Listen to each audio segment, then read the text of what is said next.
그러니까 그 부분에 대한 복습도 잘 이루어지면 좋을 것 같습니다. 아무튼 그런 내용. 그래서 간단히 문제도 한번 풀어봤고요. 이거 학습 활동 부분만 한번 보고 지나갈까요, 우리? 예.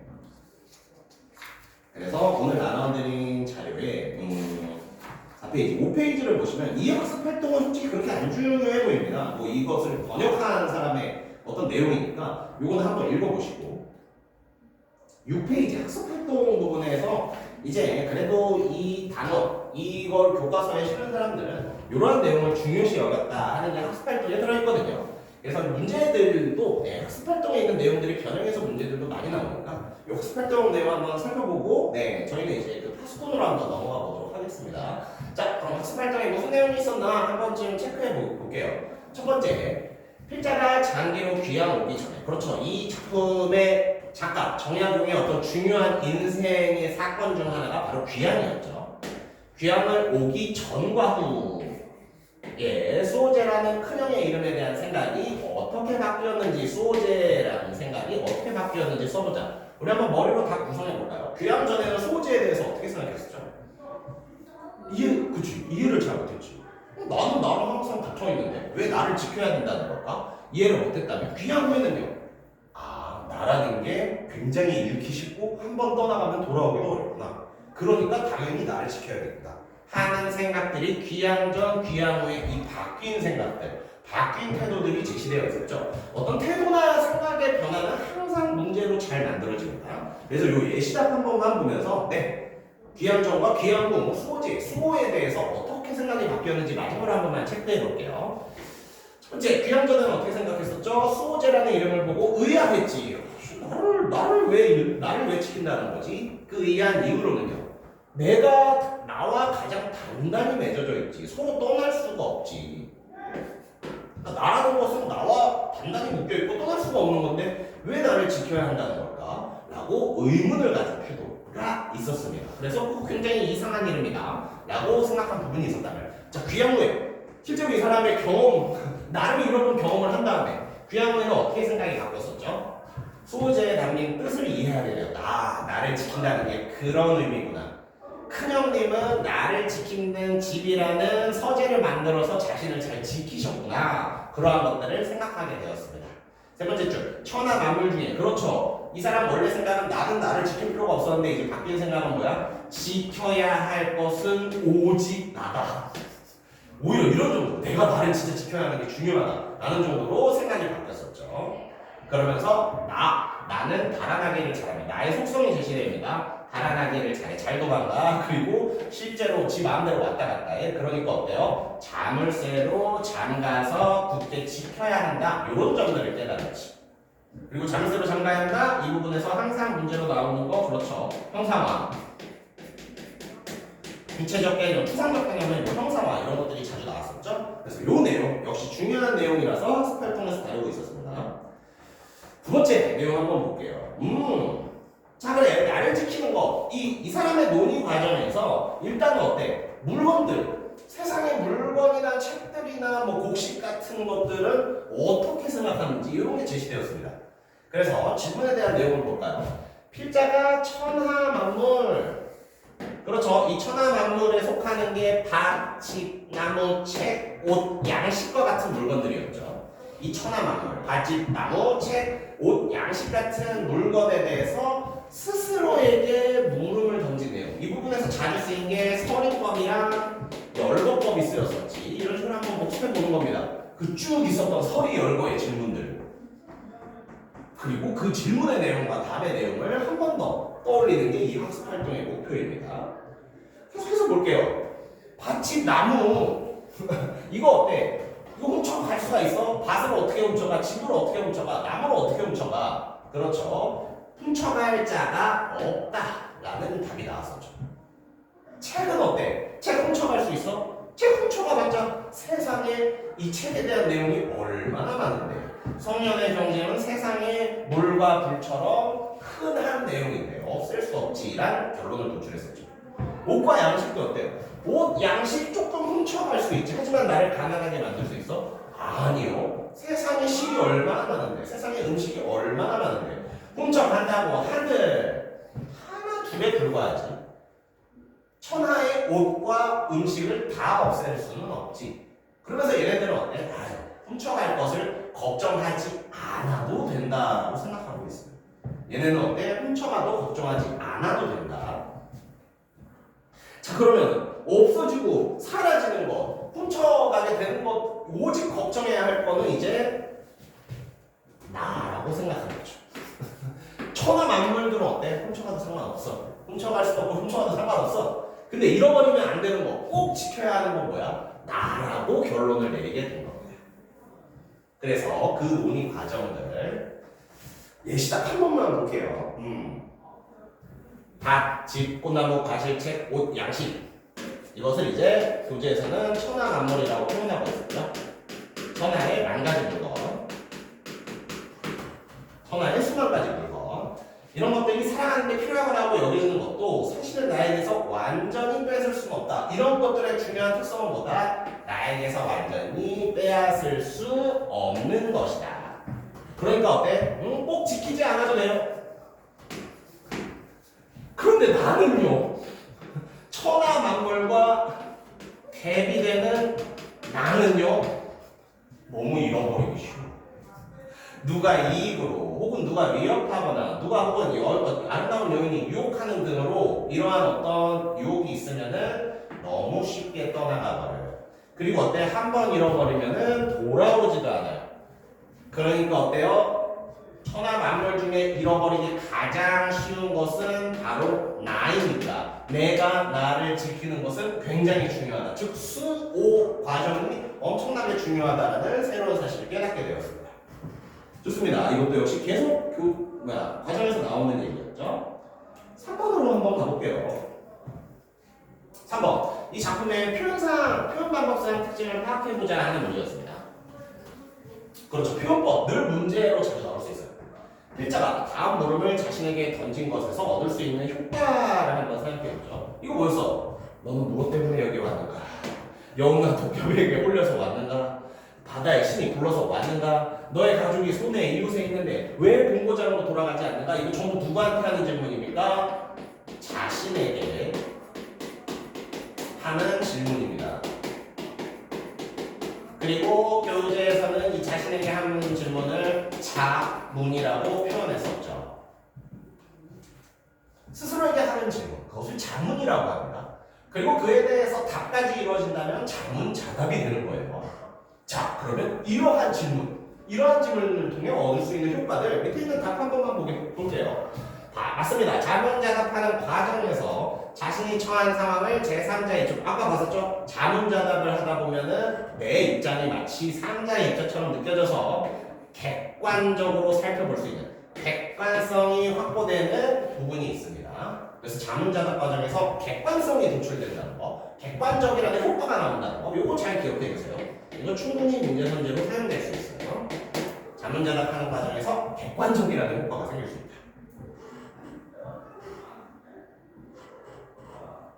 좋습니다. 두 번째 주제는 또한 필자의 고민과 내적 갈등을 생생하게 드러내고 있다. 고민과 내적 갈등을 생생하게 드러내고 있다.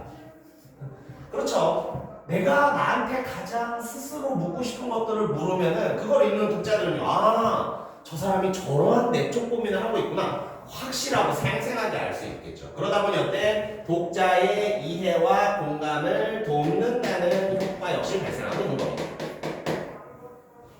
자문자답의 효과가 뭐다? 스스로에게 던지는 질문을 통해서 우리는 객관적인 질문이라는 어떤 객관성이라는 효과가 하나 생기고요. 그리고 진솔하게 표현하다 보니 어때? 독자들이 이해하고 공감하는 데 도움을 준다는 효과를 도출할 수 있었어요. 그러니까 스스로에게 질문을 던질 때 많이 있습니까? 요즘 많이 해요. 요즘 이제 그러니까 어제는 아니고 저렇게 2시까지 학원에서 야근을 했거든요. 근데 계속 질문을 던지지. 너 지금 뭐 하는 거니? 얼마 동안 본 거 아니야? 언제까지 이렇게 살 수 있을 거 아니야? 이런 질문들은 죄송합니다. 그럼 어때요? 왜? 나는 이미 사실 답을 알고 있어. 왜 이렇게 살아? 막 이런 거 답을 알고 있지만 어때요? 내가 나에게 한 번 더 질문을 함으로써 마치 나를 제3자처럼 대하는 좀 객관성이 확보되는 거예요. 그리고 만약에 질문을 드는 사람들은 지금 저 사람은 저게 고민이구나. 왜 이렇게 오리까지 야단을 하지가 고민이구나. 맞아요. 이해와 공감이 생길 수 있죠. 그래서 이런 것들 네 한번 생각해 보시면 좋을 것 같습니다. 그래서 이 중요한 효과 중에 하나였어요. 자, 2번. 필자가 큰형의 말과 맹자의 말을 인용한 까닭을 추측해보자라고 했었죠. 자, 큰형은 어떤 사람이었지? 큰형은 소제라는 그렇죠. 서제를 짓고 자신을 지킨 사람이었어. 맹자는 무슨 말을 했었죠? 맹자는 자신을 지키는 것이 정말 중요한 일이다 라고 말했던 아주 훌륭한 사람이에요. 자, 그럼 예시답 한번 봅시다. 자신이 신뢰하는 큰형의 말을 인용하여 큰형의 말의 인용은 뭐다? 자신이 얻은 깨달음을 강조하는 효과가 있다. 뭐라고요? 내가 얻은 깨달음인데 그거 큰형이 실천하고 있었던 거야. 즉 나도 그렇게 생각했지만 큰형도 그렇게 생각하고 있었어. 그래서 자신의 얻은 깨달음을 강조하는 효과가 생깁니다. 그리고 어때요? 맹자는 학자 중에서도 이제 굉장히 높은 사람이거든요. 공자, 맹자, 수자 이런 사람들이 나오면 그냥 그 사람들의 말은 거역하기가 힘들어. 그 사람의 말들은 굉장한 공신력이 있는 겁니다. 그러니까 어때요? 존경받는 학자인 맹자의 말이 인용되었기 때문에 자신의 주장의 중요성과 설득력이 한층 더 높아지는 효과가 있지. 그렇지 않겠어요? 예. 예를 들어서 뭐 옆집 백수 아저씨가 말해서 보다는 죄송해요. 옆집 백수 아저씨가 말해서 보다는 훌륭한 어떤 인물이 말해서 하는 게 훨씬 더 지금 말하고자 하는 사실의 중요성과 설득력을 높일 수 있지. 그래서 큰형과 맹자의 말, 전부 다 훌륭한 사람들의 말이고, 그렇죠. 자신이 어떤 강조하는 효과와 그렇죠 설득력을 높이는 효과들이 확보되었습니다. 요 인용 부분에서는 이러한 효과가 확보됐다는 거 한 번 더 기억해 주시기 바랍니다. 그쵸? 예, 요 작품 창작은 한번 읽어보세요. 예, 요거는 한번 읽어보시고 우리 직접적인 시험법이 아니니까. 좋습니다. 그렇게 해서 그러한 내용들 한번 살펴봤습니다. 예, 그래서 여러 가지 중요한 내용들 살펴봤고요. 이 교재 뒤쪽에 있는 나머지 문제들 있지 않습니까? 이것도 역시 과제로 내드리겠습니다. 그래서 교재에 있는 내용들을 보면서 수호제기 한번 뒤에 있는 문제들 풀면서 수호제기 내용들 한번 복습해 주셨으면 좋겠고요. 저희는 이제 진도를 다시 원래 우리 교재로 넘어가서 파스콘 부분 진도를 좀 나가도록 할게요. 파스콘 한번 보도록 합시다.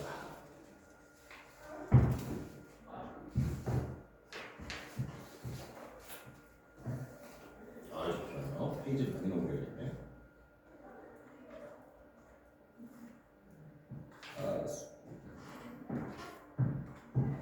네, 교재 65페이지. 우리 원래 교재 65페이지 보시면 되는데 그게 특성 같은 것도 한번 보기 위해서 64페이지부터 그래도 내용을 한번 다뤄보도록 할게요. 이런 것들이 단독으로 문제가 출제되기는 어렵지만 선제 속에서 섞여서 나오면 좋습니다. 한번 보도록 할게요. 극갈래. 연극 보러 가신 적 있습니까? 그렇죠. 그 연극 보러 가셨던 것을 생각하면은 그 연극의 대본이 바로 우리가 문학에서 배우는 극갈래 아니겠어요? 그렇죠. 그 실제로 봤었던 그 무대와 이런 설명들을 좀 매칭시키시면은 훨씬 더 이해가 잘 될 겁니다. 좋습니다. 극갈래 특성 한번 보죠. 극갈래는 서사갈래와 마찬가지로 서사갈래 여기서 말하는 서사갈래는 우리가 가리봉동 그래 비오는 날에 가리봉동에 가야 한다 소설을 말하는 겁니다. 소설과 마찬가지로 그렇지 사건과 갈등이 드러나요. 소설에서도 인물, 사건, 배경, 갈등 뭐 이런 것들이 중요했듯이 서사갈래에서도 사건과 갈등은 여전히 존재합니다. 이것을 극갈래와 서사갈래의 공통점으로 제시하고 있죠. 그래서 사건과 갈등이 드러나니까 서사갈래와 극갈래는 똑같은 것인가? 그렇죠. 이제 차이점이 드러나야죠. 하지만부터 드러나는 차이점 한번 볼게요. 서사갈래와 달리 굉장히 중요한 부분 서술자가 없다. 소설에서 굉장히 중요한 게 서술자였지. 우리 항상 읽으면서 서술자 누구다 이거 몇 인칭이다 이런 것들을 파악하는 게 굉장히 중요했었잖아요. 하지만 극갈래에서는 서술자가 없습니다. 오직 등장인물들의 대사와 행동만으로 모든 정보들 인물의 심리와 성격과 같은 정보들이 제시되고요. 관객에게 사건의 전개 양상을 직접 보여주는 방식이 쓰이죠. 그렇죠. 설명도 설명이지만 우리가 그 배우들의 대사나 행동을 통해서 그 사건이 이렇게 이런 사건이구나 하는 것들을 직접적으로 알 수 있게 되었었죠. 그래서 그런 게 극갈래의 굉장히 중요한 특성이었고요. 계속해서 보자. 이처럼 극갈래는 눈앞의 관객들에게 현재 진행 중인 사건으로 이야기를 전달해요.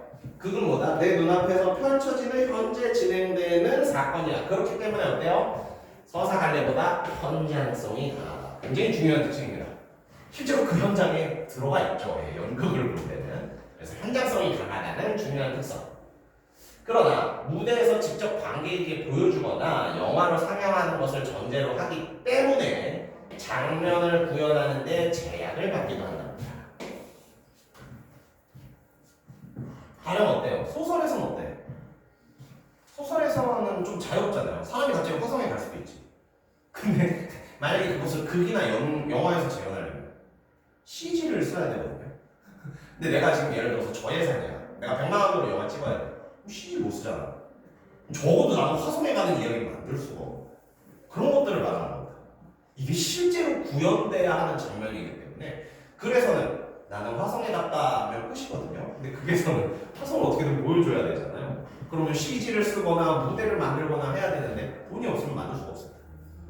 그렇기 때문에 장면 구현하는데 제약이 있는 부분이 제시되고 있어요. 그래서 실제로 영국 보셨을 때 경험 떠올려보면 영국 무대 되게 단순하게 만들지 않아요? 그렇지 않나? 뭐 삽을 몇 개 갖다 놓고 뭐 여기 병원이야. 그리고 이제 막 내려간 다음에 삽을 몇 개 치우고 또 몇 개 갖다 놓고 뭐 여기는 뭐 버스 정류장이야. 막 이런 식으로 하잖아요. 맞습니다. 그래서 그러한 장면을 좀 현실적으로 구현해야 되기 때문에 그런 데서 제약을 받는 모습이 이 극 문학의 중요한 특성 중 하나였어요. 좋습니다. 그리고 뭐 중요한 내용은 아니고 딱 이 밑줄 친 부분만 한번 봅시다. 희곡의 구성 요소. 해설과 대사와 지시문이다. 해설, 대사, 지시문 이것이 희곡의 중요한 구성 요소이다 라고 나오고 있고요. 네. 그럼 해설이 뭔지 요거는 한 번 정도 보자. 이건 앞으로 볼 기회가 없을 거야. 자, 일단 해설이 뭔지 한번 봅시다. 해설, 대사, 지시문이 희곡의 구성 요소라고 했는데 해설은 일단 무엇이냐? 그게 첫머리에서 어디에 제시된다고요? 그게 첫머리에서 앞부분에서 어때? 무대장치, 등장인물, 배경 등을 설명하는 부분이다. 해설은 어때? 그게 첫머리에서 무대, 인물, 배경 등을 설명하는 부분이다. 대사는 쉽죠? 대사는 말 그대로 등장인물들이 하는 말입니다. 말이다. 지시문은요, 중간중간에 들어가 있죠? 이때 무슨 소리가 들린다. 혹은 이때 화면의 조명이 어두워진다. 이런 거. 무대, 음향, 조명, 효과, 등장인물의 행동, 표정, 심리 같은 것들을 지시하는 글이 됩니다. 작가는 이와 같은 희곡의 구성 요소들을 조직하여 주제를 형성한다. 그렇죠. 그래서 해설, 대사, 지문이 각각 무엇을 의미하는지 단독으로 문제로 출제되기는 어렵습니다. 다만 앞으로 희곡 장르를 이해하기 위해서 이런 어떤 기초적인 내용들을 맞아, 해설은 뭐였지? 지시문은 뭐였지? 이런 것들을 알고 있으면은 문제 속에서 이제 섞여 나오거든요. 예를 들어서 뭐가 나오고 있어요? 지시문을 통해 배우의 슬픈 감정을 강조해야겠다. 네, 이런 소지가 나와. 근데 만약 우리가 지시문이 뭔지 모른다면 이제 정답을 정확하게 도출할 수가 없겠죠. 그렇기 때문에 여기 있는 개념 정도는 파악해 두시는 게 굉장히 좋습니다. 네, 좋아요. 하여튼 뭐 중학교에서 배운 내용 이거는 쓱 넘어가 보도록 하고요. 자, 이제 파수꾼이라는 장르로 한번 들어가 볼게요. 파수꾼입니다. 파수꾼 일단은 역시 한번 표를 보면서 중요한 내용들을 한번 정리해 볼까요? 파수꾼도 혹시 학교에서 진도 다 나가셨나요? 좋아요. 그러면은 복습하듯이 좀 빠르게 좀 살펴보도록 하겠습니다. 일단은 현대 희곡이다. 뭐 성격이다. 풍자죠. 풍자 배우셨어요? 풍자 배우셨어요. 풍자. 아니요. 풍자 안 배웠어요? 알죠. 그러니까요. 예. 풍자죠. 풍자적 잘 알아두시고요. 비판적, 우화적은 배우셨습니까? 그렇죠. 그래서 풍자적, 우화적이라는 이런 성격들 안 따라도 되겠지. 오케이. 아무튼 배우셨다니까 일단 패스할게요. 배경은 어느 황양 밖의 망루였다. 제재는 촌장과 파수꾼들의 위선적인 그렇죠. 이들의 위선을 다루고 있는 내용이었고요. 주제는요. 진실이 여기서 굉장히 중요한 주제였지. 그래서 진짜 그 진실을 알고 싶은 어떤 열망. 근데 어때요? 이 진실이 그렇게 중요했나? 진실이 통하지 않는 사회적인 비극. 이런 것들이 주제로 제시되었습니다. 특징 한번 볼까요? 우화적인 방식으로 주제를 표현하고 있다. 그렇죠. 약간 돌려서 말하는 거잖아. 실제로 이런 어떤, 그렇죠. 실제로 이런 뭐 늑대들이 침입하는 뭔가 이런 지역이 있겠어요. 돌려 말하기, 다른 이야기로 말하기, 우화적인 방식을 써서 주제를 표현했고, 상징적 의미를 가진 소재들, 뭐 기억나는 거 있습니까? 예를 들어서 구름이라든가, 그렇지. 실제로 뭐 늑대라든가 이런 것들이 전부 다 상징적 의미를 가지고 있었죠. 그래서 그런 소재들이 많이 사용된 작품이다라고 보시면 될 것 같습니다. 좋습니다. 그래서 인물들 소개되고 있고요. 중요한 인물로는 이제 촌장과 그렇죠 파수꾼 다 이 인물이 좀 중요한 인물들이라고 볼 수 있겠죠. 네, 좋습니다. 그래서 인물들에 대한 설명들 적혀 있는 부분이었고요. 한번 본격적으로 좀 내용을 살펴보면서 좀 복수를 한다는 느낌으로 보겠습니다. 첫 번째, 앞부분 줄거리 볼게요. 이 마을은 어떤 마을이다? 그렇죠. 이리떼가 자주 출몰한다는 마을입니다. 그 마을 사람들은 이리떼를 몹시 두려워하고 있다. 마을에서는 이리떼가 온다는 소리에 놀라서 도망치다가 사람들이 죽거나 다치는 사고도 발생한답니다. 아무튼 이 마을에 이리떼가 출몰한다는 이 정보는 굉장히 중요한 정보가 되겠죠. 실제로 마을이 이걸로 인해서 돌아가고 사건도 생기고 문제도 생기니까 계속해서 봅시다. 파수꾼 세 사람은 마을 밖 막로에서 그렇죠. 그 중요한 이리떼의 습격을 마을에 알리는 임무를 수행하는 사람들입니다. 파수꾼 가는요. 막로 위에서 이리떼를 발견하고 소리를 지르면은 파수꾼 아래에 있는 파수꾼 나와 파수꾼 가가 북을 쳐서 이리떼의 습격을 마을에 알리는 역할을 하고 있습니다. 가가 소리를 지르면은 나와 다가 북을 치는 식으로 마을에 알려주는 방법을 쓰고 있죠. 계속해서 볼게요. 막로에 새로 파견된 지 얼마 안 된 파수꾼 다는요. 그렇죠. 신입이지. 신입이니까 뭔가 이 상황을 바꿀 수 있을지도 몰라. 파수꾼 다는 어느 날 막로 위에 올라갔다가 이리떼가 존재하지 않는다는 사실. 이게 굉장히 중요한 사실이죠. 그리고 이게 아까 제재 부분에서 말했던 이 마을의 진실이 되겠고요. 이 진실이 실제로 중요한가 안 한가, 이 진실이 실제로 사람들에게 퍼지는가 안 퍼지는가가 이 작품의 굉장히 중요한 소재였습니다. 아무튼 이 사실을 알게 되고 충격을 받고요. 파수꾼 다는 사실은 이리떼는 없어요 라는 사실을 편지에 쓰지만 이 편지를 써서 운반을 촌장을 통해 운반 편지를 촌장에게 전달하고자 하는 목적을 가지고 있습니다. 좋습니다. 그러면은 내용들 한번 좀 빨리 볼게요. 다른 지금 어떤 상황이지? 그렇죠. 다른 지금 뭔가 이 세계의 진실을 알게 됐습니다. 굉장히 중요한 세계의 진실을 알게 됐어. 어떻게 보면 되게 허무할 수도 있겠죠. 그러니까 어때? 파수꾼 아침 식사하니 지금은 아무것도 먹고 싶지 않아요. 그렇죠. 왜 갑자기 식욕이 떨어졌을까? 이리가 없다는, 이리때가 없다는 진실을 알게 되어서 충격에 빠진 모습을 보여주고 있습니다. 야, 그러지 말고 뭘 좀 먹어야 기운이 나는 거란다. 그냥 남은 닭고기 너나 먹으려. 접시를 달게 가져다 턱 밑에 받쳐준다. 뭐 얼굴 정말 헬스카다는 것은 뭔가 살이 빠진 모습, 볼이 쏙 들어가는 모습을 말하죠. 몹시 아프니, 그렇죠. 이 부분에서 알 수 있는 것은 파수꾼 나의 성격과 마음입니다. 파수꾼 나는 파수꾼 다에게 굉장히 조금 친절을 베풀고 있는 성격, 그리고 파수꾼 나의 다를 아끼는 마음을 가지고 있다는 걸 알 수 있어요. 빨리 가봅시다. 파수꾼님. 응? 1위는 정말 없는 거죠. 이거 어때? 지금 다른 1위가 없다, 일위가 없다라는 것들을 깨닫고 있잖아. 그래서 그것을 이제 나도 혹시 알고 있는지, 나에게도 확인해보는 질문이라고 할 수 있어요. 그렇죠. 다는 1위가 없다는 진실을 알게 됐으니까 혹시 나도 알고 있는지 나에게 확인해보는 작업입니다. 근데 나는 어떻게 말하고 있어요? 오라곤 이리가 무서워서 병이 난 거구나. 이 걱정이 우리 양철목을 두드리잖아. 그걸 힘껏 두드리고 있으면 이리 때가 덜 무서워질 거야. 나는 어때요? 진실을 모르고 있습니다. 모르는 모습. 양철목을 쳐요. 그래, 치는 법을 가르쳐주마. 소용없어요. 그건 사실을 말씀드리죠. 그렇지. 떠봤는데 나는 모르고 있어. 이릴 데가 없다는 걸 모르고 있어. 양철 붙이면 무섭지 않대. 그러니까 어때? 이제는 사실을 다는 나에게 한번 사실을 말해줄까 생각해보고 있어요. 그러면서 이 말하는 내용들을 한번 주목해보죠. 제가 사실을 말씀드릴게요. 오늘 새벽에 눈을 뜨고 올라가 있던 건 저뿐이었어요. 모두들 잠을 잤고요. 그 틈을 노려 이릴 때가 습격해오면 어쩌나 하면서 전 두려웠어요. 그래서 저는 망로 위에 올라갔던 거예요. 그 높은 곳에서 황야를 전부 바라봤죠. 아무데도 이리는 없더군요. 이것이 파수꾼다가 목격한 중요한 진실이었죠. 보이는 거라고는 저 멀리 하늘가에 구름뿐이었어요.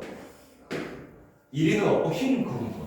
그걸 향해 망루 위에 파수꾼은 이리 때다 외쳤습니다. 3번이나요. 3번. 자, 여기서 말한 지칭하는 표현은 구름은 바로 그거를 말하는 거죠. 자, 그럼 이 사람이 알게 된 진실은 뭐야? 망루 위에 파수꾼이 실제로 이리가 아니라 구름을 보고 이리 때가 왔다라고 외치고 있었던 거네. 그러한 진실을 파악하게 된 겁니다. 저는 망루 위에서 그걸 제 눈으로 봤어요. 이리 때라고는 없습니다. 흰 구름뿐이었어요. 자기가 본 진실을 말해주고 있는 파수꾼 다의 모습. 나의 반응을 한번 봅시다. 이 반응이 되게 중요하지. 왜냐면 지금 다의 입장에서 굉장히 중요한 진실을 말해줬거든요. 그럼 나에 대해 나는 어떻게 반응하는지 반응이 정보적으로 중요할 수밖에 없어. 어떻게 반응하는지 알까? 얘야, 네 마음을 안다. 너 망루에 올라가고 싶었겠지? 아니, 올라갔다니까요. 근데 어때? 너 망루에 올라가고 싶었던 거지? 이리가 무서우니까. 너 되게 어린데 이런 일이 맞지 않는 것 같아. 그래서 너 이상한 얘기를 하는 거지. 나의 반응은 어떻습니까? 믿고 있지 않아요. 나는 나이가 많은 사람이잖아. 그러니까 다가 쟤 올라가지도 않고 지금 이 일이 힘들고 그러니까 거짓말을 하고 있다고 생각하는 거야. 다의 입장에서 굉장히 중요한 지시를 받았는데 나의 중요한 반응은 뭐였다? 믿고 있지 않습니다. 정말로 방문에 올라갔었어요? 라는 얘기를 하고 있죠. 좋습니다. 그럴 리 없어. 넌 아까부터 제정신이 아니야. 계속 믿고 있지 않는 모습. 덫으로 어떻게 구름을 찾겠다는 거. 덫으로 어찌 구름을 잡는다고 횡설수설할 때부터 난 걱정스러웠다. 제발 이릴 데가 없다는 소리는 하지도 마. 이 덫으로 구름을 어찌 잡겠냐. 이게 나의 말이었겠죠. 미안해. 다의 말이지. 이거 다가 했단 말이었겠죠. 다는 진실을 알고 있잖아. 이리가 아니라 구름만 있었다는 걸 알고 있잖아.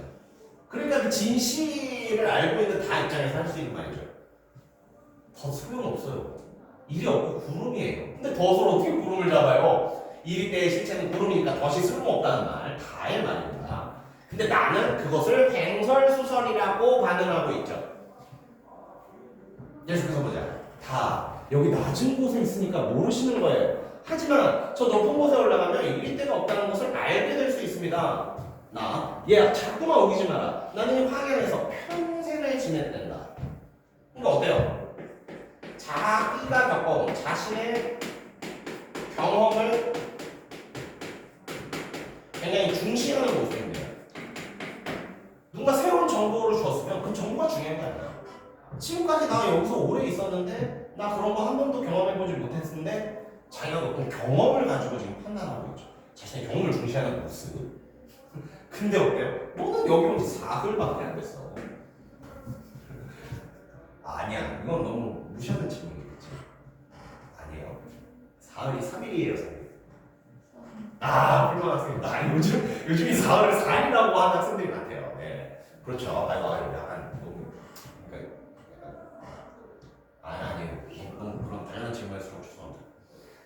좋아요. 아무튼 4일 3일이에요. 4일밖에 안 됐고. 그런데 4일밖에 안 된 내가 평생을 보냈나 보다. 뭘 한다고 그러니 그렇지. 이 사람 계속 내 경험이 더 중요해. 나 평생 있었는데 아니 그런 거 없다니까. 너 온지 4일밖에 안 된 거가 무슨 뭘 진실을 한다는 거야? 라고 말하고 있는 겁니다. 그래서 자신의 신념을 부정하는 파수꾼 다의 말에서 서운함을 느낀다. 이 서운함이라는 감정을 한번 체크해 주시면 좋을 것 같아요. 근데 이걸 솔직히 서운함으로 보기 조금 어려울 것 같은데. 상대방을 좀 무시하는 어떤 혼내적인 태도가 잘 느껴지는 것 같긴 하거든요. 근데 교과서에서 그게 중요하지. 교과서에서는 뭐야? 야, 나는 40년이나 가진 경험이 있는데 내 말이 맞지. 근데 네가 내 말이 아니라고? 이리가 없다고? 왜 나의 40년 경험을 무시해? 나는 서운함이 제시되는 부분이라고 교과서는 해석하고 있습니다. 자, 가 1일 때다 1일 때 1일 때가 뭐라고 봐. 이거 이제 알 수 있죠. 이거 거짓. 이거 이제 우리는 거짓임을 알 수 있죠. 이거 어떻게 보면 가가 제일 무서운 놈이야. 나 가는 땅에 있어서 진실을 모르고 반응했던 사람들이지만 이 가는 어떻게 보면 진실을 알았던 거잖아요. 하늘 위에서. 이리도 없는데 이릴 때가 있다고 계속 거짓을 말했던 왔던 거죠. 계속해서 봅시다. 다섯 번 나는 확신 있게 양철복을 두드린다. 그렇죠. 나는 믿고 있으니까. 다는 진실을 알았으니까 연때와 달리 침착하게 일어선다. 그리고 담요를 벗어 내 목 안에 깬 다음 식탁에 놓는다. 그는 북을 두드리는 나를 보면서 몹시 중요한 바는 몹시 안타까운 표정이 된다. 그렇죠. 이해되죠? 진실도 모르는 바보가 예를 들어서 그렇게 생각해볼까요? 예. 예를 들어서 말도 안 되는 얘기지만 이 어떤 A라는 교재가 있어요. 이 A라는 교재를 풀면 무조건 1등급을 받는다는 거야. A라는 교재가 한 2000페이지 돼요. 그럼 어때요? 나는 이거를 풀어도 1등급이 나오지 않는다는 걸 알고 있어. 근데 누가 나 오늘 100몇십 페이지까지 풀어야 돼 하고 열심히 하는 모습을 본다면 저 바보 안타까움이 느껴지겠죠? 예, 그런 상황입니다. 다른 진실을 알았기 때문에 있지도 않은 일일 때에 열광하면서 부딪히는 나의 모습에 안타까움을 느낄 수밖에 없어요. 그렇죠. 그래서 이 감정, 이거 굉장히 중요한 감정이었어요. 계속해서 보자. 북소리 중지 일일 때는 물러갔다. 가가 정말 나쁜 새끼야. 정말 일리가 있다고 믿으세요? 그럼 방금 또 일일 때가 오지라니 그렇지 않다면 내가 왜 양천불고 치면 평상을 보였더니 서운하다. 여기서는 서운하다는 감정이 확실히 제시되고 있지. 아무리 아픈 애라지만 너 너무 심한 말을 하는구나. 그러니까요. 네, 잠깐 너무 몰입을 했어요. 그러니까 아까 말했던 그 얘기로 돌아와. 이거 풀면 무조건 1등급 받는다. 2000페이지짜리 교재가 있어. 자, 이거 풀면 무조건 1등급 받는다. 나는 지금 어때요? 한 1800페이지까지 푼 거야. 옆에서 이제 한 5페이지 풀고 있는 내가 이 교재 풀어도 1등급 안 나와. 이러니까 어때? 난 1800페이지까지 푼 노력은 부정할 수밖에 없겠죠. 굉장히 서운할 수밖에 없죠. 이제 200페이지 남았는데 나가 어떤 그런 집착 같은 모습을 보여주고 있는 부분이었어요. 계속해서 보자. 죄송해요. 하지만 어쩜 그 많은 날을 단 한 번도 의심 없이 보내셨어요? 이제 다른 의견이요. 너는 일이가 그렇게 무섭니? 나는요 지금 다가 일이가 무서워서 계속 이런 거짓말을 하고 있다고 오해하고 있는 겁니다. 계속해서 보자. 오히려 일이가 있다고 믿었던 때가 좋았던 것 같아요. 그때 숨기라도 했으니까요. 땅에 엎드리면 아늑하게 느껴졌어요. 지금은요 일이가 없으니 땅에 엎드려봤자 소용도 없고요. 양철북도 쓸모가 없어요. 오직 이제는 제가 본 그 사실만을 말하고 싶다라고 하고 되었죠. 그래서 굉장히 이 부분을 그렇죠 교과서에서 잘 표현하고 있네요. 학대에서 볼게요. 역설적인 표현. 왜겠어요? 진실을 알게 됐으면 일가 무섭지 않으니까 오히려 좋아야 되는 거 아니야? 그렇지, 이게 논리적으로 맞아. 근데 이 사람은 뭐라고 하고 있지? 아니 그 무서운 일이 없다는 걸 알게 되자 오히려 힘들다. 그래서 벌벌 떨었던 그때가 좋았던 것 같다. 논리적으로 생각하면 말이 안 되죠. 무서운 게 있던 시절과 무서운 게 없던 시절이 있어. 무서운 게 없는 시절이 당연히 좋은 거야. 근데 어때? 오히려 무서운 게 있다고 믿었던 시절이 좋았다고 보기 때문에 여기서 살짝 논리적으로 모순을 일으킬 수 있기 때문에 이 표현은 역설적인 표현으로 볼 수 있습니다. 그렇죠. 오케이, 그런 얘기. 그러니까 갑자기 이런 질문이 드네. 궁금증이 드네. 항상 이런 상황이 있으면 진실을 아는 사람이고 싶습니까? 아니면 진실을 모르는 사람이고 싶습니까? 진실 아는 사람이고 싶어요. 굉장히 용기 있으신 분입니다. 모르고 아무 생각 없이 살고 싶을 때가 있어서. 그래서 저는 맞아, 그럴 것 같아요. 근데 저는 알고 좀 딸딸하게 되고 싶은 사람. 미안합니다.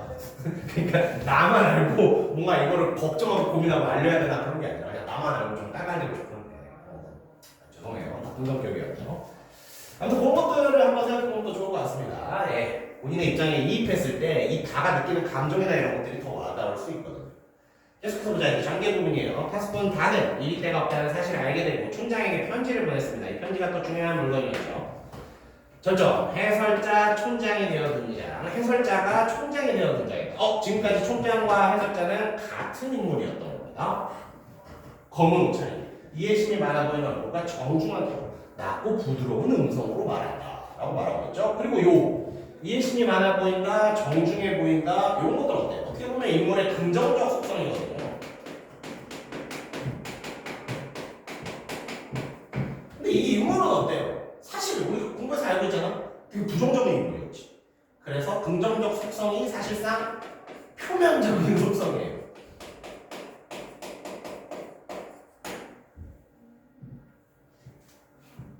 그럼 이와 대비되는 내면의 부정적 속성이 되지. 진실을 감추고 사람을 이용하려고 하잖아요. 그랬을 때 어때? 이 부정적인 내면을 감추고 긍정적인 모습을 보여주고 있기 때문에 이것을 인물의 위선적 면모라고 표현하고 있는 겁니다. 위선. 위선의 용어 뜻 자체가 그거잖아요. 선을 위장한다. 선으로 위장한다. 선인 척 한다가 위선이니까 맞아요. 이 사람 표면적으로는 되게 긍정적 선으로 보이지만 실제로 내면에서는 부정적 나쁜 사람이니까 위선적인 면모가 성립하는 부분이었어요. 좋습니다. 그리고 실제로 어때? 이 해설자, 그러니까 실제로 연극을 볼 때 이 연극의 해설자가 갑자기 등장인물이 된다라고 한번 생각해볼까요? 느낌이 어때요? 좀 이상하지 않겠어요? 마치 연극 밖에서 이 연극 자체에서 해설해주던 사람이 갑자기 촌장이라는 인물이 된 거예요. 그럼 어때요? 해설자는 어때? 연극 밖에서 이 연극의 어떤 진실을 알고 있는 사람이잖아. 그렇기 때문에 진실을 숨겨왔던 촌장이라는 인물과 조금 어울리는 면이 있습니다. 그렇지. 극 밖에서 진실을 알고 있는 해설자, 그리고 극 안에서 진실을 숨겨왔던 촌장, 이런 식으로. 그래서 해설자가 촌장이 되는 같은 인물로 설정한 어떤 부분들이 제시된 것 같아요. 물론 이건 뭐 저의 해석입니다. 저의 해석이기 때문에 중요한 건 아니고 그냥 이 부분에서 순수하게 지금까지 극 중의 해설자가 지금부터는 촌장으로 등장한다. 그것만 알아주시면 될 것 같아요. 계속해서 봅시다. 수고하신 분 파스코님. 다음 페이지로 가볼게요.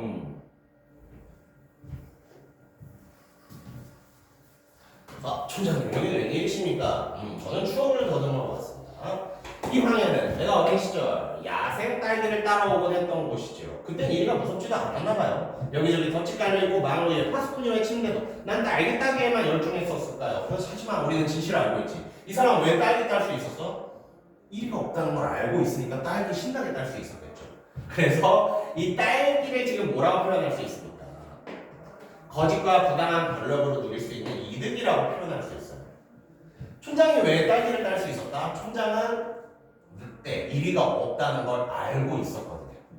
그래서 그러한 거짓, 진실된 정보를 알고 있기 때문에 사람들한테 거짓을 치고 있기 때문에 누릴 수 있는 이득으로 딸기가 제시된 겁니다. 좋습니다. 그래서 딸기, 이득이었다. 계속해서 촌장의 네 번째 줄 대사를 볼게요. 그 즐거웠던 추억, 오늘 아침 나는 그 추억을 상기시켜주는 편지를 받았어요. 그렇습니다. 그래서 이곳에 찾아온 겁니다. 이 편지가 바로 그렇죠. 파스콘 다가 보냈던 편지였죠.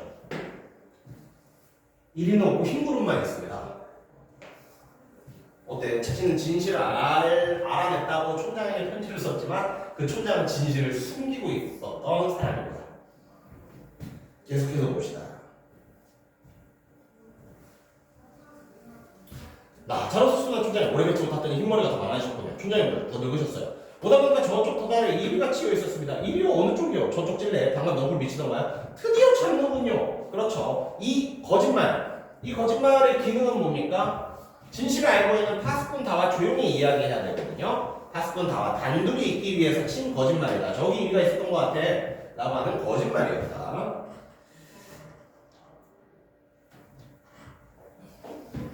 파스콘 나는요 촌장이 시킨 대로 저쪽에 이리가 치여 있었던 것 같은데요. 그 이리 보러 갑니다. 자, 그때 촌장이 편지를 꺼내 드디어 다와 1대1 면담을 시작하게 됐습니다. 1대1 면담의 내용은 뭘까요? 자, 이거 네가 보낸 거니? 네, 촌장님. 나를 이곳에 오도록 해줘서 고맙다. 한 가지 유감스러운 건 이 편지를 가져온 운반인이 도중에 읽어본 모양이더라. 이리 떼어놓고 흰 구름뿐, 이리 떼어놓고 흰 구름뿐. 그 수다쟁이가 사람들에게 진실을 떠벌리고 있단다. 그렇죠. 어떻습니까? 이 사건의 파장이 굉장히 커졌어요. 주인공이라고 하면 그렇지. 다는 그저 마을의 대표인 촌장에게 알리려고 했을 뿐인데, 그렇죠. 편지 전달꾼이 마침 수다쟁이라서 사건의 양상이 굉장히 커져버렸습니다. 자, 그리고 어때요? 요거 한번 살펴봅시다. 첫 번째 대사. 나를 이곳에 해줘서 고맙다. 이 사람 정말 고마움을 느끼고 있는 건가? 아니죠.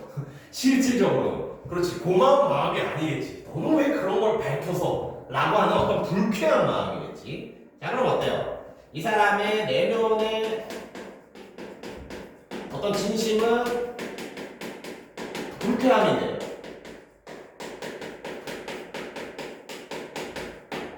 외부의 표현으로는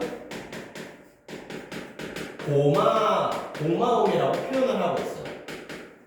내면의 진심은 불쾌함인데 외부 표현을 고맙다고 하고 있습니다. 그럼 어때요? 내면의 진심과 외부의 표현이 반대죠.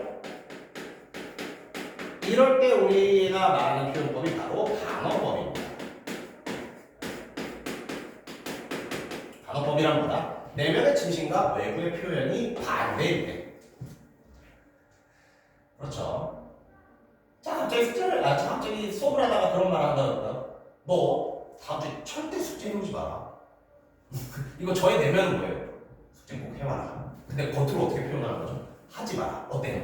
내면의 의사와 내면의 진심과 외부 표현을 반대로 하고 있죠. 그럴 때 우리는 반어법이라는 표현이라고 볼 수 있는 겁니다. 반어법, 자주 나오는 표현법이니까 잘 알아주시고요. 보다 내가 진짜 가지고 있는 진심과 외부에 하는 말이 반대일 때 우리가 반어라고 하는 거야. 좋습니다. 그렇죠. 그래서 사건이 커진 양상들, 요거 이제 확인이 된 부분이고요. 계속해서 보자. 조금 후엔 모두들이 이곳으로 몰려올 거야. 물론 네 탓은 아니다. 넌 나 혼자만을 와달라고 하지 않았니? 몰려오는 사람들은 말하자면 불청객인 거지. 더구나 어떤 사람은 도끼까지 들고 온다더라. 그렇죠. 도끼를 들고 온다. 그럼 이건 뭐겠어요? 그 어떤 사람들의 분노를 의미하는 거겠지.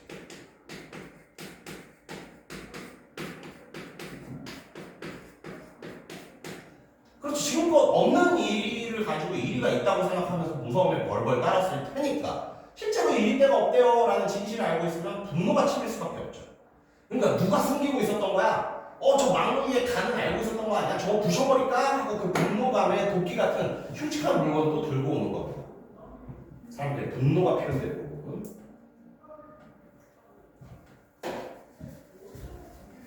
계속해서 봅시다. 망루를 한다고 그러더라. 이리 때는 없고 힘들은 분. 그것이 구호처럼 외쳐지고 있어. 그 성난 사람들, 아까 제가 분노라고 했었죠? 그래, 이 성난 사람들이 되는 겁니다. 그 화난 사람들만 오지 않는다면 난 너하고 딸기라도 따라가고 싶겠다. 근데 이 딸기가 뭐죠? 딸기가 이 작품에서는 어떤 이리의 두려움이나 무서움을 이겨내야 얻을 수 있는 물건이에요. 이리의 두려움을 이겨내야 얻을 수 있는 것입니다. 근데 진실은 어땠지? 이리는 없어. 그러니까 사실 두려움을 가질 필요도 없지. 그렇죠? 일반적으로 이 극 속에서 딸기는 이리의 무서움을 이겨내야 얻을 수 있는 물건인데 어때요? 진실을 알고 있는 사람은 무서움 없이도 두려움 없이도 자연스럽게 딸기를 얻을 수 있지. 그래서 이 딸기는 뭐다? 진실을 말하지 않았을 때, 오히려 진실을 감추었을 때의 이익이 될 수도 있습니다. 이리는 두려움을 이겨내야 얻을 수 있는 것인데, 반대로 말하자면 진실을 알고 있는 자가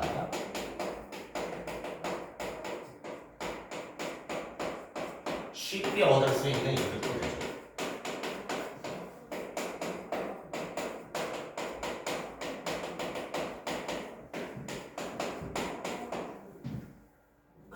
알고 있는, 숨기고 있는이라고 바꿔도 성립하는 표현입니다.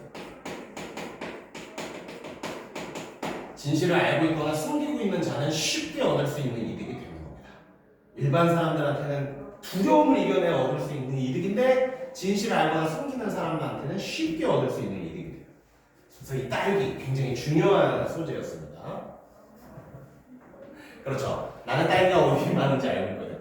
1위대를 주의하라. 실제로 1위대가 없으니까 여기에 사람들 안 갈 거 아니에요. 1위대 주의하라는 팻말 있으면. 그럼 어때? 그 팻말 밑에는 익은 딸기가 가득하다. 여기서 딸기는 뭐다? 진실을 오히려 왜곡하고 은폐했을 때 얻을 수 있는 부정한 이익을 말한다. 아무튼 딸기는 이득이다. 좋습니다. 그런 내용들.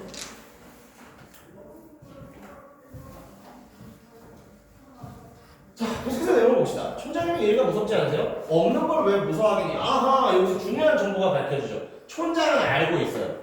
뭐를? 일이가 없다는 걸 이미 알고 있었습니다.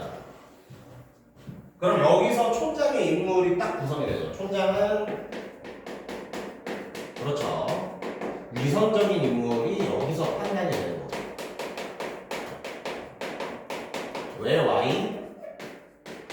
진실을 감추고 있었으니까.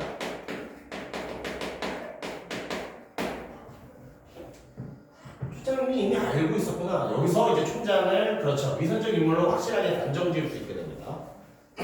촌장님 아시는군요. 난 알고 있지. 다 아시면서 왜 숨기셨죠? 모든 사람들에게 저 훌륭한 파수꾼에게 왜 말하지 않는 거예요?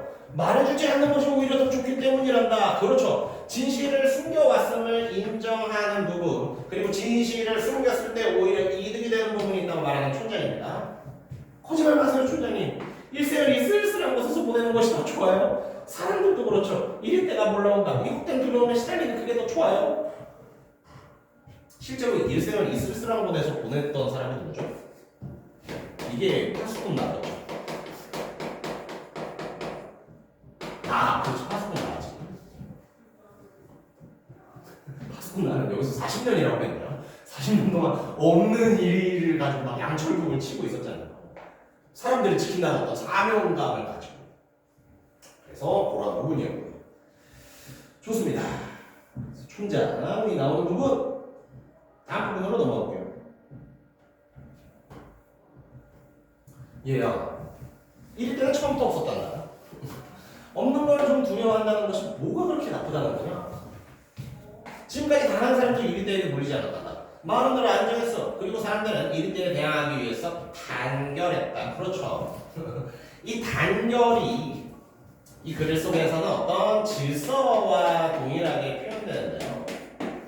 사람들이 이리가 있다는 어떤 두려움에 시달리기 때문에 질서를 지키면서 오히려 살았다라는 거지. 마을의 질서가 되었다라는 거지. 그렇죠. 그래서 이리때가 있다. 밑에 설명을 보시면 이리때가 있다는 거짓이 오히려 마을의 질서를 만들었다. 그 거짓이 있었기에 사람들이 질서를 만들어 살 수 있었던 거야. 그리고 이것도 마치 변명이라고도 볼 수 있겠죠. 그래서 이것은 정당화하는, 자신이 진실을 숨겨왔고 거짓말을 했다는 걸 정당화하는 발언으로까지 볼 수 있습니다. 질서, 너 그게 뭔지는 아니? 모를 거야. 너는 그건 마을을 지켜주는 거란다. 물론 저 충직한 파수꾼에겐 미안해. 수천 개의 쓸모없는 덫을 보살피고 양철국을 요란하게 두들겼지. 허나 말이다. 여기서 말하는 그 충직한 파수꾼도 파수꾼 나가 되겠네. 40년 일한 사람. 미안해. 요란하게 두들겼다. 허나 말이다. 그의 일생이 그저 헛되보다는 할 수 없어. 그 모든 사람들을 위해 고귀하게 희생한 거야. 난 네가 이러한 것들에 이해해주길 바란다. 만약 내가 새벽에 보았다는 구름만을 고집한다면 이 구름은 진실이었죠? 즉, 네가 사람들에게 진실만을 고집해 진실만을 밝히기를 원한다면 지금까지 마을이 가져왔던 이런 질서와 성실함이나 이런 것들은 전부 다 허사, 전부 다 헛된 일이 된다라고 말하고 있는 거죠. 굉장히 무서운 좀 가스라이팅 아니겠습니까? 진실을 어떻게 보면 진실은 당연히 밝혀줘야 되는 거잖아요. 근데 어때? 너의 선택으로 인해서 너 진실이 그렇게 중요해? 네가 진실을 선택하면 마을이 혼란에 빠질 수도 있단다. 어때요? 네가 진실을 말하면 마을이 혼란에 빠질 수도 있다. 즉 거짓을 해온 내가 문제가 아니라 지금 진실을 말할 너, 하수는 다 너에게 책임이 있는 것이다. 떠넘기는 부분이라고 볼 수 있습니다.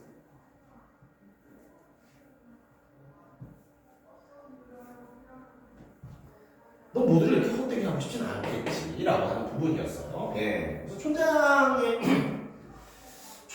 어떤 지금 그렇지 촌장의 이 대사를 물론 이 극이 쓰여질 때는 그게 없었겠지만 촌장의 대사를 지금 보면 굉장한 어떻게 보면 가스라이팅이라고 볼 수 있죠. 예. 거짓이 있었기 때문에 질서가 유지된 거야. 네가 말해서 마을 박살난다. 즉 진실을 숨긴 내가 나쁜 놈이 아니라 진실을 말해서 너가 마을을 박살내면 너가 책임져야 된다. 책임감이 적다는 모습. 그렇죠. 가스라이팅을 하고 있는 겁니다. 계속해서 볼게요. 왜 제가 헛된 짓을 해요? 제가 본 흰구름은 아름답고 평화로웠어요. 그렇지. 흰구름 진실이었잖아. 즉 진실로 만들 새로운 세상. 즉 공포와 거짓이 사라질 세상은 아름답고 평화로웠을 것이다. 평화로운 모습이 될 것이다를 강조하는 부분이고요. 저는 그걸 보여주려는 겁니다.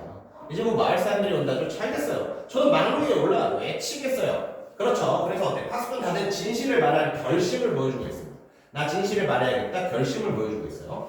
그럼 촌장이 해야 할 일은 뭐야? 그 결심을 흔들어둬야겠지. 어떻게 흔들어두는지 잘 봅시다. 뭐라고? 잠시 동안 침묵을 집중해 웃으면 사실 우습기도 해. 일이 때 그게 뭐냐? 있지도 않은 걸 황에 가득 길러놓고 마을에 가시울타리 둘러놓고 망로도 세고 양철복도 들고 사람들을 무사하면서 떨리기도 한다. 아하 언제 포대가 이런 거짓 놀이에 속했지 모른다. 나도 알고는 있지. 이 모든 것이 잘못되었다는 걸 말이다. 그래서 어때? 지금 어떻게 말하는 거지? 이 모든 것이 잘못되어 있다. 어떻게 보면은 자신의 잘못을 인정하고 시인하는 모습이에요. 근데 우리 뒤에 내용 벌써 알잖아. 이 잘못을 인정하는 것이 진심이었나요? 거짓된 마음으로 일단 잘못을 인정하지 동정심 유발하려고. 그래서 잘못을 인정하는 부분처럼 보이지만 이 잘못에 대한 인정에 대한 태도는 거짓된 태도로 잘못을 인정하고 있는 겁니다. 파수꾼 다가 진실을 밝히는 걸 막으려고 잘못을 인정하는 척 거짓으로 잘못을 인정하고 있는 거예요. 봅시다. 그럼 촌장님 저한테 만원이 올라가 그리고 함께 외쳐주세요. 이리 때는 없다고. 그래 외치 마. 이건 어떤 다짐 같아 보이지만 그렇죠. 교과서에서 그냥 거짓말이라고 바로 해석을 해보겠죠. 자 이제 다 됐어요.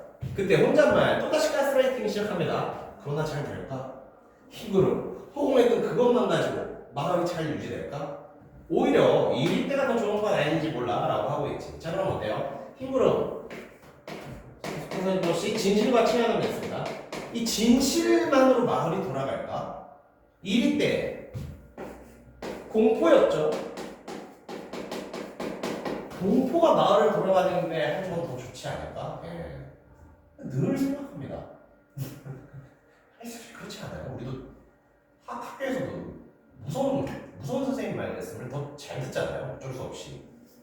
그러니까 어때? 지금 진실이 밝혀져서 지금 마을을 유지하고 있는 이 거짓 공포가 무너지면은 마을이 과연 유지가 될까라고 하고 있는 부분이에요. 그래서 거짓 공포지만 오히려 이리 때가 주는 공포가 마을을 유지하는 데 도움이 되지 않을까 이런 것들을 말하는 부분입니다. 계속해서 가보자. 뭘 망설이시죠? 아니 아무것도. 난 아직 안심이 안 돼서 그래. 온화한 얼굴에 혀가 날로 왔다더만. 자 지금 이 말을 하는 태도가 굉장히 뭔가 진실된 모습으로 고민하는 모습을 말해야 되는데 실제로 하는 행동. 실제 행동은 뭐라고 있어요? 혀가 날름 나왔다더만. 이게 어때? 굉장히 지금 그래. 어떤 표면적인 태도는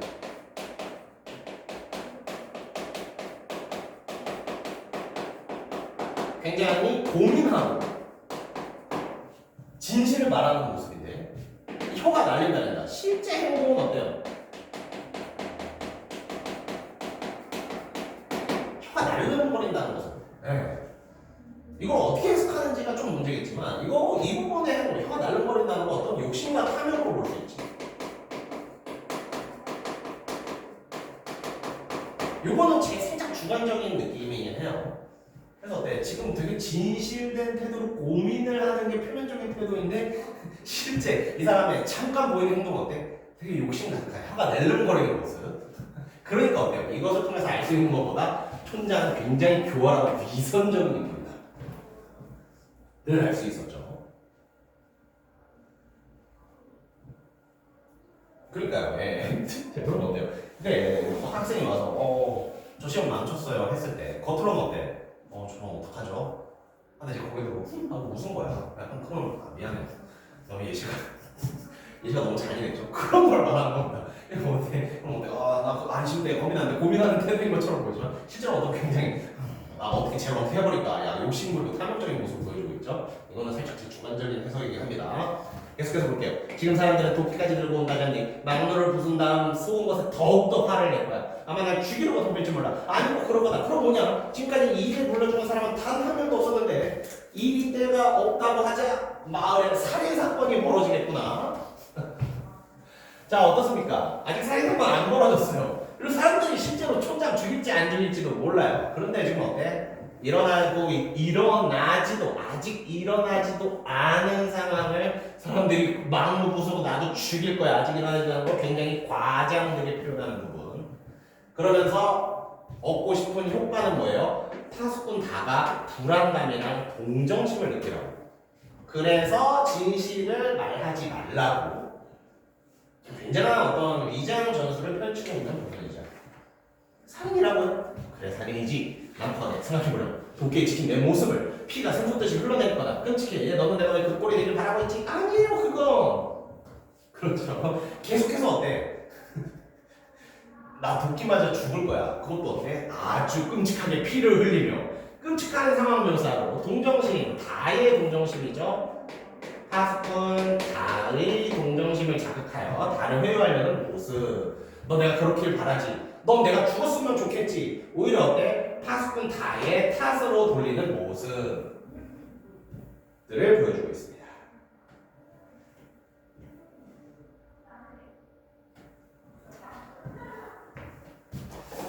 좋습니다.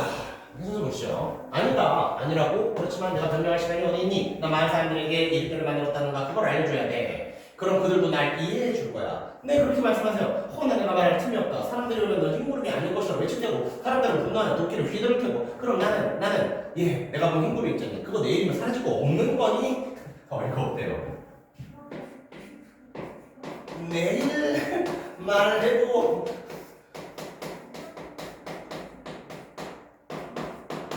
되지 않니?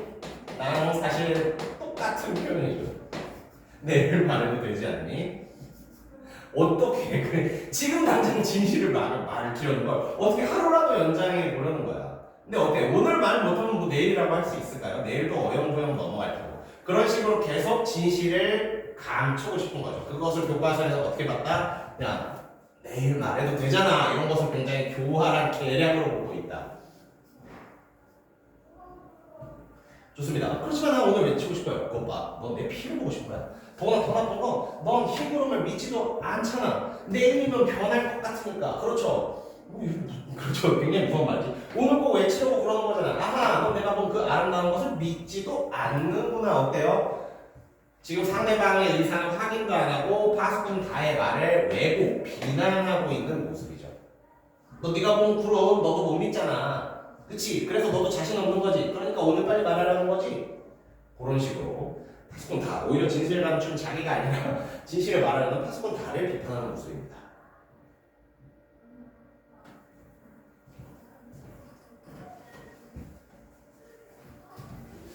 봅시다. 청백씨만 그건 아니에요. 그래 그럼 너는 내일까지 기다려라. 파수꾼 괴로워하는 파수꾼 다를 거야. 오늘은 다에게 맡겨라. 그러면 나도 내일은 너를 따라 흰구름이라고 외칠 테니. 자, 그래서 진실을 밝히려는 파수꾼 다를 회유. 그렇죠. 유도해서 설득해버린 거죠. 회유해서 거짓 약속. 그렇지. 내일 너를 따라 흰구름이라고 외치겠다는 건 바로 거짓 약속이다. 라고 하고 있는 겁니다. 다 넘어갔죠? 여기서 아니요 저는 오늘 말해야겠어요가 아니라 꼭 약속하시는 거죠. 그래서 촌장의 회유에 드디어 파수꾼 다가 속았다고 볼 수 있고요. 물론이지. 약속하지. 정말이죠. 정말. 그럼 약속한다니까. 즉 파스콘 다가 진실을 밝기로 했는데 촌장의 화려한 가스라이팅 스킬에 속아가지고 파스콘 다도 그러면 오늘은 좀 준비를 하고 내일을 말하겠습니다. 라는 식으로 넘어가 버렸습니다. 촌장의 회유에 넘어가 버렸습니다. 좋습니다. 5번 정보들을 확인하시면 되고요.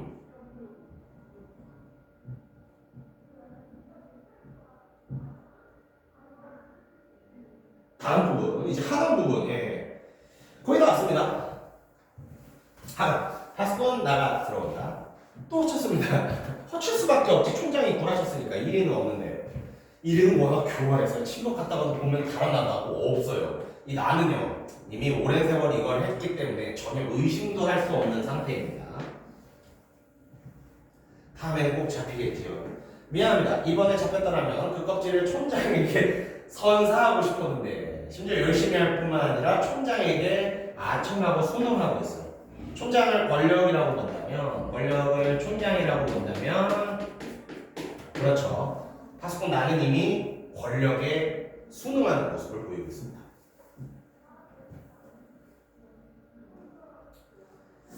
근데 이게 재밌는 건 어때요?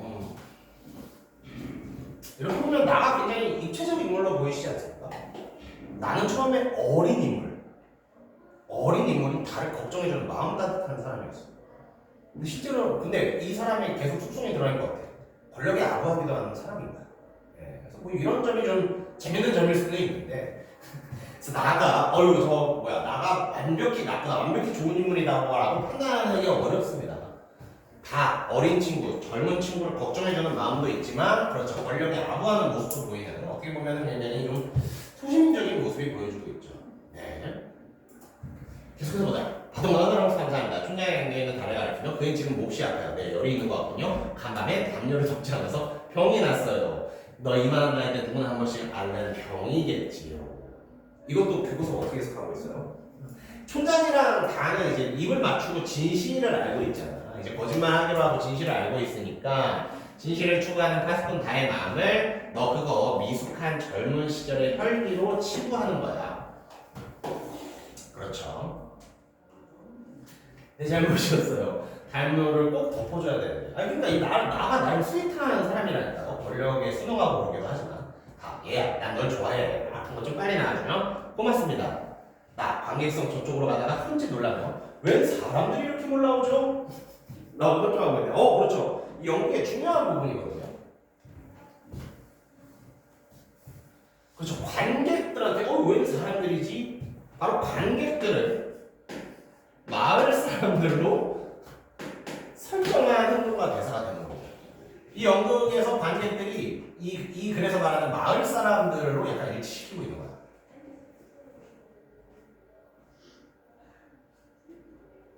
좋습니다. 이 효과까지 한번 보죠. 마을 사람들이죠? 네, 마을 사람들이요. 자, 잘 봐. 지금 관객들을 마을 사람들이라고 하고 있죠. 근데 우리가 관객들을 향해 뭐라고 하고 있어요? 관객들, 어서 오십시오, 주민 여러분. 그럼 어때? 관객들을 마을 사람들로 설정한 것의 효과, 하나의 효과는 뭐예요? 일단 무대라는 작은 공간의 제약을 극복해요. 실제로 그렇잖아. 마을 사람들, 예를 들어서 이 마을이 한 200명짜리 마을이라고 해볼까? 사실 200명 불러야 되는데 아무래도 되죠. 관객들 보면서 마을 사람들 오셨네요. 그럼 어때? 200명을 불러야하는 그 무대라는 어떤 제약이 극복되는 겁니다. 관객들을 마을 사람들로 설정하면서 그 제약을 극복되는 거예요. 그리고 어때요? 관객들을 연극에 참여시키는 겁니다. 관객들아, 니들이 살고 있는 세상에서도 이런 식으로 진실이 감춰지고 있을걸? 하는 식으로 관객을 참여시키면서 관객이 어때요? 현실을 자각하게 만들어요. 2번 효과. 자, 한 번만 더 정리. 마을 사람들을 따로 설정하지 않고 관객들을 마을 사람들로 설정하게요. 마을 사람들 좀 많아야 되잖아. 그렇다 보니 어때? 관객들을 마을 사람들로 만들어두면은 무대적 제약이 극복해요. 200명 섭외 안 해도 돼. 넓은 무대 아니어도 돼. 두 번째 효과는 뭐야?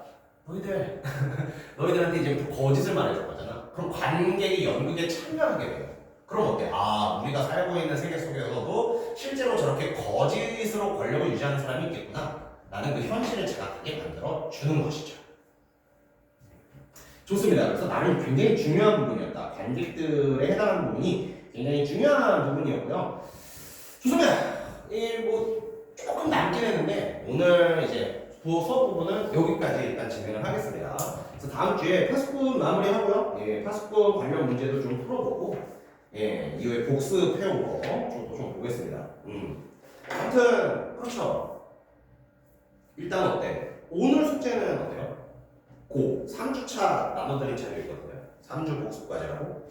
그거랑 이제 우리 오늘 나갔던 그 수어 제기 뒤에 딸려있는 문제 그거 풀어오는 게 이번 주 숙제라고 볼 수 있겠어요. 좋습니다. 전주 숙제는 해보셨습니까? 네. 잠깐 검사 좀 해볼게요.